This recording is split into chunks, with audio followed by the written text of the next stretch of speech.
My name is Karen, and I am a 38-year-old office worker. I have been married to Paul for 3 years, who I met through a family friend. My family is somewhat wealthy, and since my sister Janet and I are the only children, our relatives were concerned about who would inherit our family's assets. This is why they introduced me to Paul. Paul moved in with us at my family home shortly after we met. My mom had passed away a few years before, so it was just my dad, my husband, and me living together. Paul was very nice and took good care of my father. However, the family friend who introduced us warned me just before our wedding that Paul was very interested in money. This worried me, but Paul didn't show any signs of greed, so we got married. Even so, I kept an eye on him because of what the family friend said. Paul didn't seem greedy, but he was curious about my father's wealth.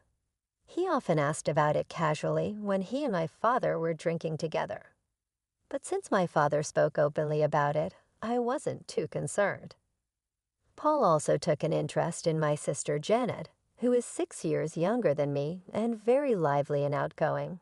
Unlike my calm major, Janet has flashy relationships with men and looks quite different from me, which surprised Paul when he first saw her.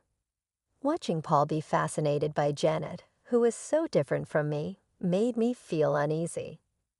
One day, when Paul found out I couldn't inherit my father's estate, he yelled at me, "You can't inherit the property. I have no use for you anymore. We're getting divorced right now." Later, after he remarried, I got my revenge on him and my sister. At first, I believed that having a beautiful sister meant there was nothing to worry about, but I eventually realized the reasons behind our relatives' concerns. My father doted on my sister, providing her with every opportunity, including the chance to attend both college and community college. After graduating, however, my sister lacked a clear purpose for her education. She seemed mainly interested in avoiding work. Our mother tried to encourage her to get a job immediately after her first college graduation, but my father supported her decision to continue her education at community college. After completing her studies there, she secured a position at a company owned by one of my father's acquaintances. This job, however, lasted only 6 months. She resigned with the unexpected excuse that she couldn't showcase her talents at that workplace. Both my mother and I were taken aback. My sister spoke as if she fully understood the job despite her minimal experience. My father, her supporter, quickly found her another job. It wasn't long after she started this new role that my mother fell ill and was hospitalized. During this time, my sister visited her daily, frequently taking time off from her new job. She eventually resigned from this position too, claiming she needed to care for her mother. But her idea of care involved mostly chatting with our mother or being engrossed in her mobile phone in the waiting room. I found myself handling practical tasks such as changing my mother's hospital laundry while my sister offered little real assistance. It may have been comforting for my mother to have company, but her condition deteriorated. About a month after she was hospitalized, she soon reached a point where she could no longer speak. Within 3 weeks of her condition worsening, my mother passed away. The suddenness of her passing left both my father and sister too shaken to even prepare for the funeral. This left a significant burden on me during an already difficult time. After my mother passed away, I found myself handling all the arrangements. Fortunately, our relatives helped, and we were able to bid farewell to her peacefully. In the wake of this, my sister took on a part-time job and moved into her own place. However, her earnings from the job weren't sufficient to cover her rent and other living expenses. Consequently, our father stepped in, covering her rent and utility bills, while the money she made was mostly spent on her leisure activities. Whenever her part-time income proved inadequate, she would turn to our father for additional financial support. Under our mother's watch, such requests were kept in check, as she was strict about financial discipline with my sister. However, after her death, my father began to indulge these requests, providing whatever money my sister asked for without hesitation. Initially, I saw no issue with this setup, assuming both my father and sister were content. Even after marrying and living with my husband in my parents' home, this financial arrangement continued unknown to me. At the time, my sister also began asking my husband for money, and he complied, often asking her to keep it a secret to avoid causing me any jealousy. He found it difficult to say no to my attractive sister and willingly contributed to her expenses. My sister essentially lived off the money she received from both my father and my husband, engaging with her part-time job only sporadically and according to her whims. This unsustainable lifestyle came to an abrupt end when our father became ill and required hospitalization. I stepped in to care for him, balancing hospital visits with my work responsibilities. Despite the severity of our father's condition, my sister never appeared at the hospital. Instead, she began calling me aggressively, demanding money. She argued that since she had been receiving a regular allowance from our father, I should continue providing for her as before. Stating that her rent and utilities were still being deducted from our father's account, her tone was confrontational, and I was stunned by these revelations. I became infuriated by her selfish attitude, set on maintaining her own lifestyle while completely disregarding our father's well-being in the hospital. The situation exposed a painful truth about my sister's priorities and strained our relationship even further. I was tempted to hang up on her, but she sounded like she was in trouble, so I asked her how much money Dad has been giving her every month and suggested she get a full-time job and support herself with what you earn. My sister responded irritably, "Stop nagging." I was getting $1,000 a month, and remember, rent is separate. I was shocked by her response.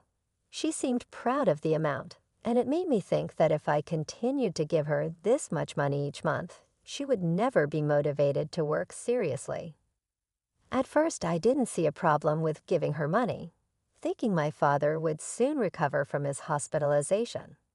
But then his condition took a turn for the worse, and I quickly reached out to our relatives. The doctor confirmed it was serious, which shocked me. During this stressful time, I needed my husband's support, but he rarely visited the hospital, claiming he was busy with work. When he did visit, he asked inappropriate questions like, "Frank's estate must be huge, right? Since you and your sister are the only heirs. Are you going to split it in half?" I was speechless. My husband seemed only interested in the inheritance, and I felt a mix of realization and disgust, understanding what the relatives meant when they said he was obsessed with money. When I called my sister to inform her of our father's critical condition, her only concern was about her finances. "Make sure you pay me every month. I can't live without that money," she demanded. The call ended suddenly, leaving me furious at her words, but I was also worried because I thought I heard a faint male voice in the background. About a month later, my father passed away. Sadly, neither my sister nor my husband was with him in his last moments. From my experience with my mother's funeral, I knew how tough it was to organize one. Neither my husband nor my sister offered any help, and my sister didn't even come to the funeral. My husband did show up, but left quickly, claiming he had work. A relative who had introduced us asked me, "Where's Paul?" It's odd for the husband not to be here, isn't it? I just gave a forced smile and said he was busy with work and had gone home. The relative seemed disappointed, and I felt like sighing too. After my father's funeral, when I finally had a moment to myself, my husband asked me with a sly smile, "So how much did you inherit?" Even if you split it, you must have gotten a lot, right? Just like the relatives had warned before our marriage, He was only interested in my father's inheritance. I told him, looking straight at him, my sister got $100 million, and I got nothing. I hadn't even spoken to the lawyer yet and was still dealing with the funeral. Seeing my husband so excited about the inheritance almost made me laugh rather than angry.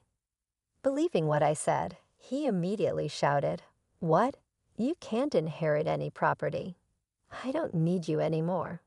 Let's get divorced now." I felt the same way, so I snapped back, "Let's do it. You married me for my father's inheritance anyway."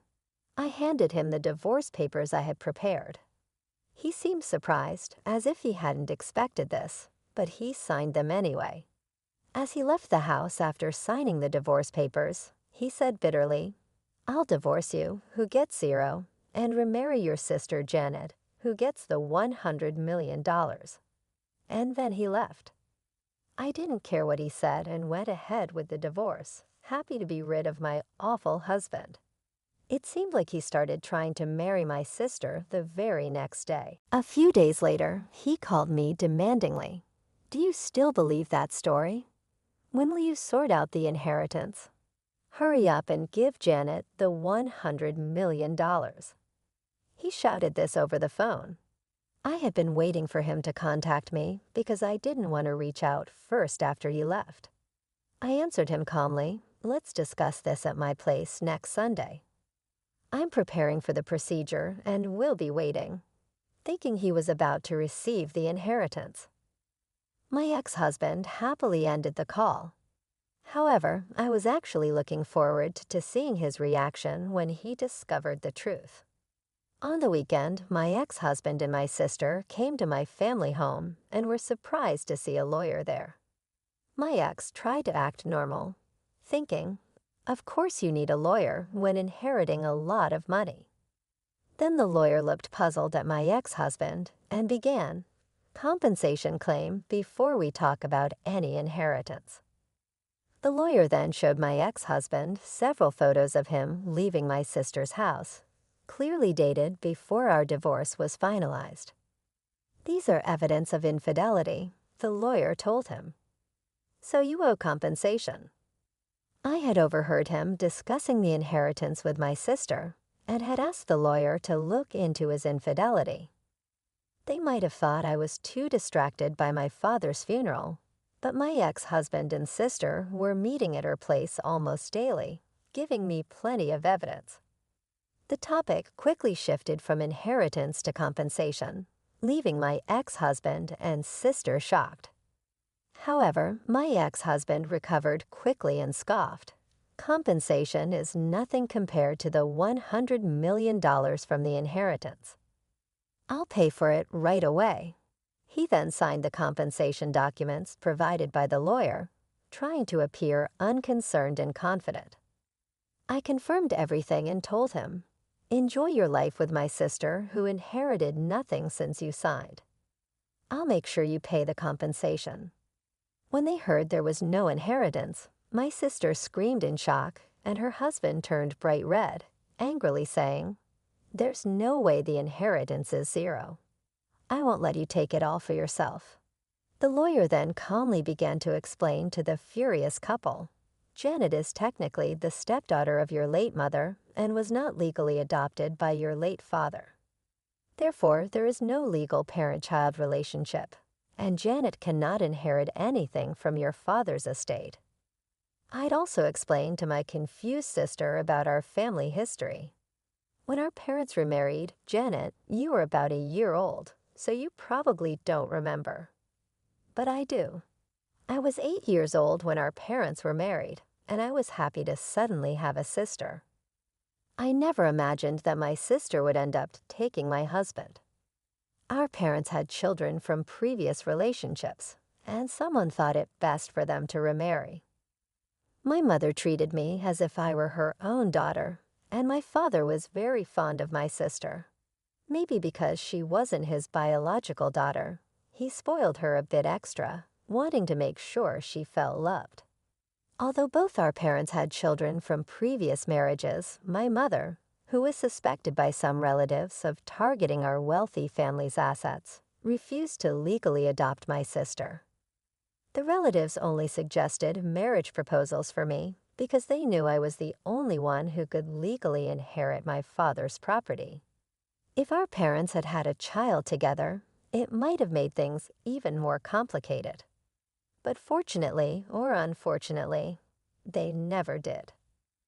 Now I understand why my father continued to support my sister financially even after she grew up. He couldn't leave her any inheritance. I never legally adopted my mother, so legally we weren't parent and child. But that never mattered in how we lived every day. It turns out that my parents had never explained to my sister that they were both previously married before they got together. She only learned this truth today when my ex-husband realized the situation. His face quickly changed from bright red to pale blue. He had not only failed to secure any inheritance from my sister, but had also signed a document obligating him to pay compensation.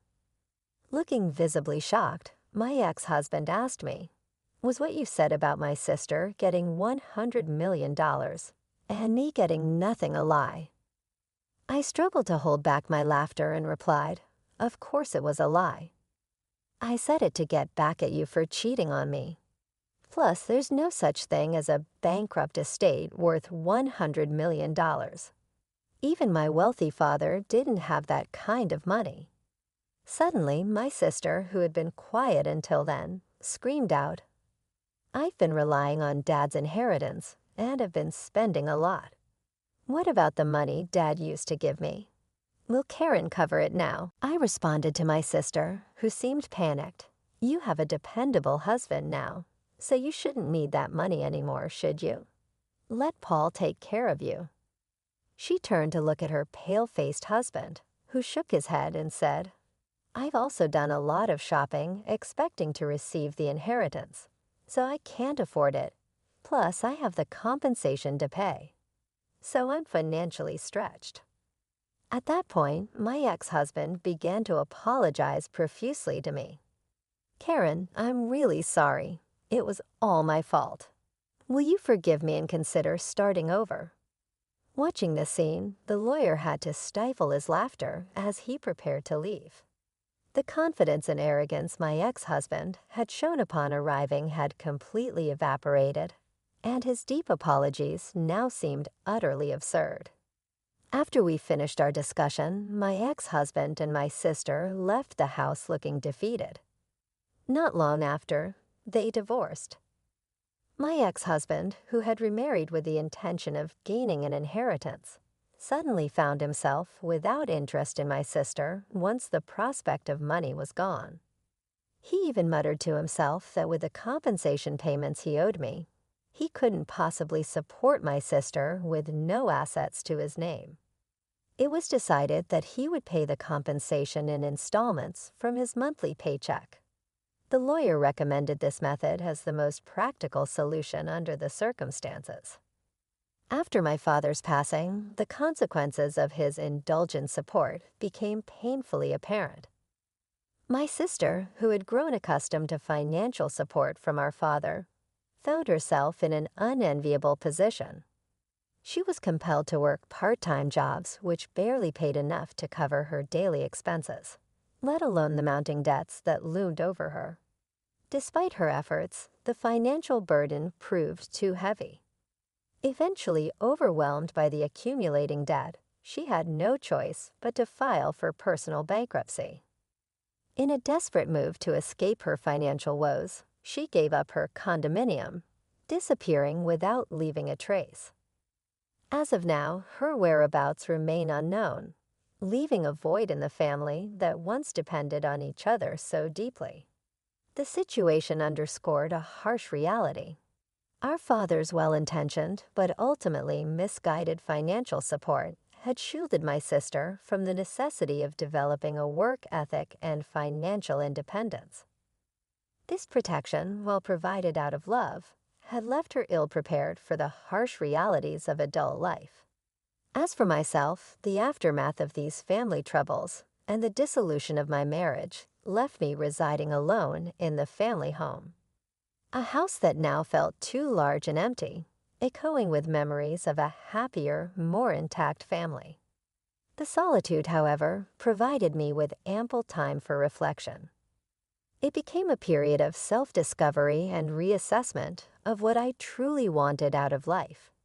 During this introspective period, some well-meaning relatives suggested that perhaps the time had come for me to consider entering into a new relationship. They talked about introducing me to potential suitors, hoping that a new partnership might bring me happiness and stability. However, the bitter experience with my ex-husband, who had shown his true colors as someone more interested in financial gain than in genuine companionship, made me wary of repeating past mistakes. His betrayal had been a painful lesson in discernment, teaching me the importance of knowing someone's character and intentions thoroughly before making such a profound commitment. Determined to take control of my own destiny, I decided to decline the offers for my relatives to arrange introductions. The thought of being matched with another partner who might view me as merely a means to an end was intolerable. Instead, I resolved to find a partner on my own terms. Guided by the lessons learned from my past experiences, this decision was empowering, marking a new chapter in my life where I could prioritize my own values and desires in a relationship. In embracing this newfound independence, I began to explore various avenues for meeting potential partners, whether through social events, community activities, or even online dating platforms. I was committed to finding someone who shared my values, someone who sought a partner for the right reasons, valuing respect, honesty, and genuine affection above financial considerations. This journey was not just about finding a new partner. It was about reclaiming my autonomy and learning to trust again after betrayal. Each step forward was a reaffirmation of my ability to shape my future, a future where my choices would lead to genuine connection and real love, rather than transactional relationships defined by financial dependency. Thus, as I move forward, the lessons of the past remain with me, a guide to avoiding the pitfalls that had once ensnared my family and me, and a beacon towards a more hopeful and self-determined future.